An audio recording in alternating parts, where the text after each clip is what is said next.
Hello बच्चों, कैसे हैं आप? ठीक हो?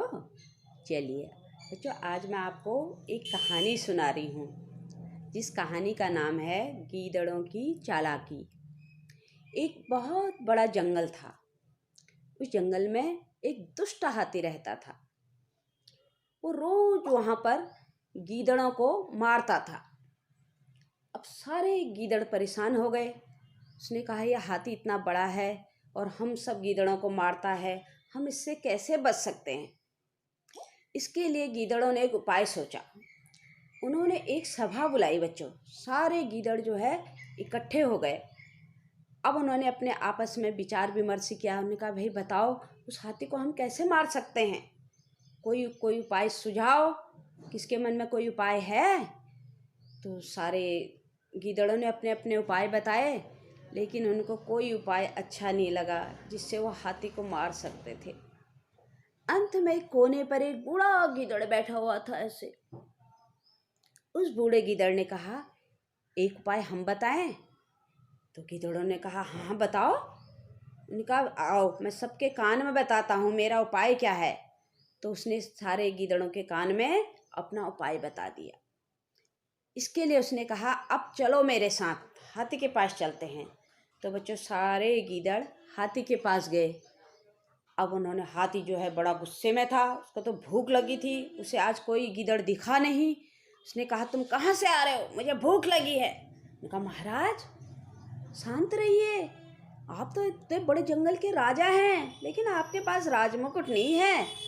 हम आपको राजमुकुट पहनाने आए हैं आज। मैंने कहा, राजमुकुट? मैंने कहा, हाँ। मैंने कहा, लाओ पहनाओ। कहा, महाराज यहाँ पर हमारे पास राजमुकुट नहीं है। राजमुकुट पहनने के लिए तो आपको हमारे साथ चलना होगा। हाथी ने कहा, अच्छा चलो। अब बच्चों सारे गिदड़ों ने हाथी को आगे से चलने को कहा। उसने कहा, महाराज चलिए, आप आगे से चलिए, हम पीछे से चलते हैं।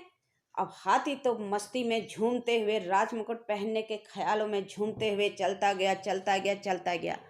बच्चों जब वो रास्ते में जा रहा था तो रास्ते में एक जगह पर काफ़ी सारे पत्ते बिछे हुए थे। अब हाथी तो अपनी मस्ती में झूम रहा था, उसे पत्तों से क्या लेना देना। उसने तो सोचा ऐसे पेड़ से पत्ते गिरे होंगे, लेकिन गीदड़ जानते थे उन पत्तों के नीचे क्या है। क्या था उन पत्तों के नीचे? उन पत्तों के नीचे पूरा दलदल था। बच्चों दलदल जानते हो? दलदल में पाँव धंस जाते हैं, आदमी जानवर सब धंस जाते हैं। तो गीदड़ों ने क्या चालाकी कर रखी थी, उस दलदल के ऊपर उन्होंने सारे पत्ते बिछा रखे थे ताकि हाथी को दलदल ना दिखे और वो उसमें धंस जाए।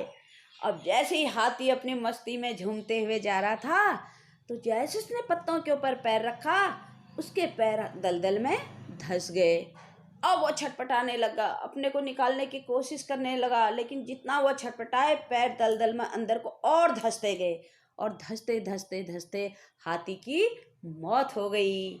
सारे गीदड़ खुश हो गए, सबने क्लैपिंग करी, ताली बजाई सबने, और सारे गीदड़ खुशी खुशी अपने जंगल की ओर आ गए। बच्चों देखा तुमने, कितनी अच्छी कहानी थी। क्या शिक्षा मिली इससे हमको? बच्चों हम जिसके साथ जैसा करेंगे हमें भी वैसा ही झेलना पड़ेगा। हाथी गीदड़ों के साथ बुरा करता था, उनको मारता था और आज खुद भी मर गया। अगर हम किसी के साथ अच्छा करेंगे तो हमें बदले में अच्छाई मिलेगी, बुरा करेंगे तो हमें भी बुराई मिलेगी। इसलिए हमें सबके साथ अच्छा करना चाहिए। कैसी लगी आपको कहानी? अच्छी लगी ना? ठीक।